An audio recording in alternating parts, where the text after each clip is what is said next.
আমি চাইছি দোষীরা শাস্তি পাক। কি শাস্তি চাই? আমি একজন মা, আমি চাইবো না তাদের ফাঁসি হোক, কিন্তু যাবজ্জীবন কারাদণ্ড চাইছি।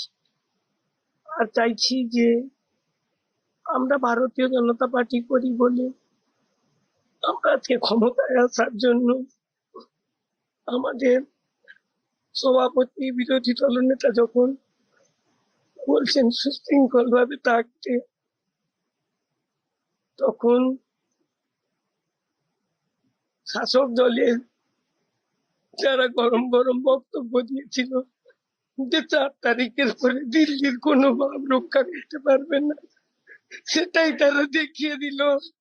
আমি আজকে নতুন সরকার যে গঠন করবে তার কাছে জানাবো যে আমার ছেলের এই মৃত্যুর জন্য শাস্তিটুকু হয়।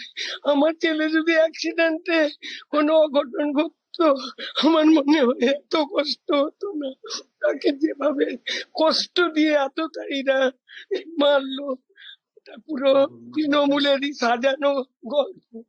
কি কারণে মৃত্যু হতে পারে বলে আপনি মনে করছেন মা হিসেবে? এখানে শুভেন্দু বাবু মমতাকে হারিয়েছে, যার জন্য আমার মনে হয় এই প্রতিশোধ। এই সময় অভয়ের মা হিসেবে চোখে জল ফেলতে হয়েছে।